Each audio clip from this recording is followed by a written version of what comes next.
राधे राधे मित्रों, जय जय श्री सीताराम। बहुत बहुत स्वागत है आप सब लोगों का हमारे इस यूट्यूब चैनल में। तो दोस्तों, आप लोग कैसे हैं? आई होप कि अच्छे होंगे। आशा करती हूँ कि आप सभी लोग अच्छे होंगे।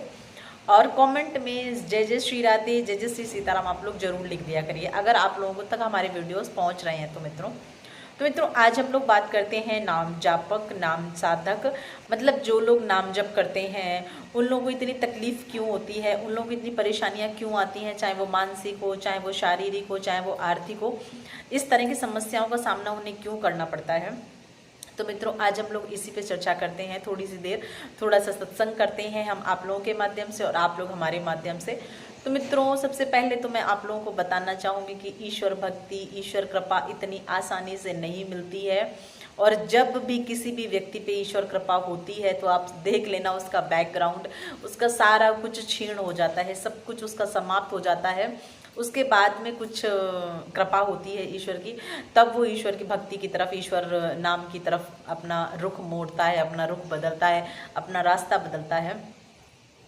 तो मित्रों बस यही है, नाम जप, नाम साधक अगर होता है कोई, ईश्वर भक्ति में 24 घंटे नाम लेता रहता है, भगवान की भक्ति में लगा रहता है, भगवान की सेवा में लगा रहता है, उसका मन, उसकी वाणी, उसका अंतःकरण पूरे टाइम ईश्वर भक्ति, ईश्वर प्रेम, ईश्वर श्रद्धा, ईश्वर में विश्वास में लगा रहता है, तो मित्रों उसको तकलीफ़ें नहीं होती हैं। ये तकलीफ़ें हम लोगों को दिखती हैं, लेकिन हकीकत में ये सफाई हो रही होती है उसके कर्मों की, उसके प्रारब्धों की सफाई हो रही होती है। किस तरह से, जिस तरह से मित्रों एक उदाहरण के तौर पे हम आप लोगों को बताते हैं। अगर हमारा घर गंदा होता है और हमारे घर में किसी को आना होता है तो मित्रों हम सिर्फ और सिर्फ जो रास्ता आने वाला होता है उस रास्ते को तो ही हम साफ नहीं करते हैं, उस रास्ते में ही तो हम सिर्फ झाड़ू और पोछा नहीं करते हैं ना, हम वहाँ भी झाड़ू पोछा करते हैं जहाँ पे उनको जाना नहीं होता है, जहाँ पे उनको बैठना भी नहीं होता है, जो जगह वो देखेंगे भी नहीं हमारे घर में, वहाँ भी हम साफ सफाई करते हैं। क्यों? क्योंकि बाई चांस अगर उन्होंने कह दिया कि चलो ये घर का कोना दिखा दीजिए, चलो यहाँ देख लेते हैं, यहाँ घूम लेते हैं, अगर कुछ इस तरह से कह दिया तो कम से कम साफ रहेगा ना। नहीं तो वो क्या कहेंगे कि सिर्फ सामने सामने साफ कर लिया, सिर्फ सामने सामने ही फूल माला बिखेर दिए हैं और उसके बाद में सारा घर तो गंदा पड़ा है। तो मित्रों ठीक उसी तरह से अगर हमारे शरीर में, शरीर भी तो भगवान का मंदिर ही होता है ना, और मंदिर में भी भगवान विराजमान होते हैं और यहाँ भी भगवान विराजमान है। तो अगर विराजमान हो रहे हैं भगवान, अगर नाम के माध्यम से भगवान आ रहे हैं, वैसे तो भगवान रहते ही हैं हमारे शरीर में, लेकिन अगर नाम के माध्यम से, वाणी के माध्यम से हमारे शरीर के अंदर हमारे ऊपर कृपा कर रहे हैं, विराजमान हो रहे हैं, तो शरीर हमारा गंदा रहेगा। मतलब शरीर साफ बाहर से नहीं होना चाहिए, मन, अंतःकरण हमारा अंदर से साफ होना चाहिए, हमारा अंदर से क्लीन होना चाहिए।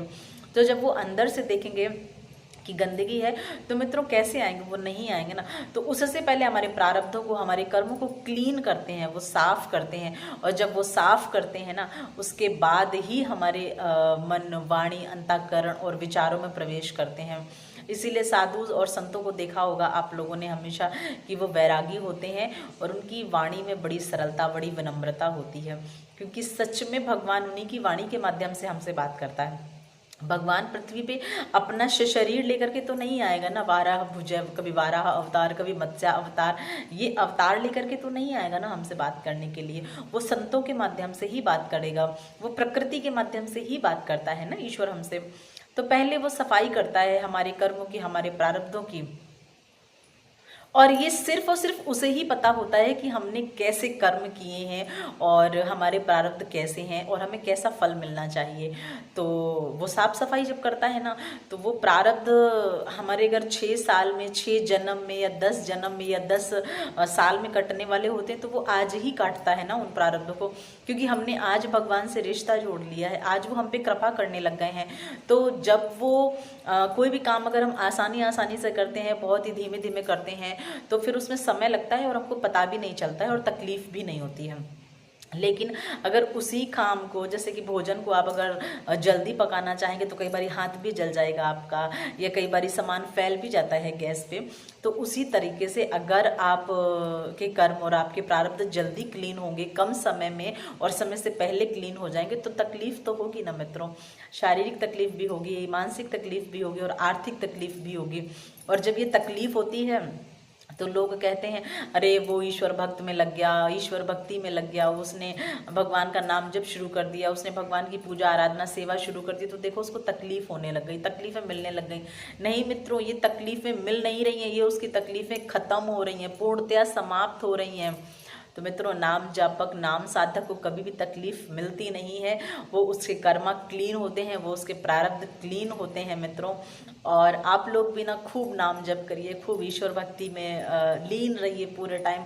जब भी कभी भी किसी के लिए भी कैसा भी अवसर हो, अगर आप हैं उस एलिजिबल हैं, उस लायक हैं सेवा करने के लिए, गौ की सेवा करनी हो, पशु पक्षियों की सेवा करनी हो, मनुष्य मात्र प्राणियों की सेवा करनी हो, प्रकृति की सेवा करनी हो, तो आप हमेशा अपने आप को वहाँ खड़ा रखिए, हमेशा अपने आप को वहाँ पे पाएं कि हमको ये काम करने हैं, क्योंकि उससे भी हमारे प्रारब्ध और हमारी कर्मा क्लीन होते हैं।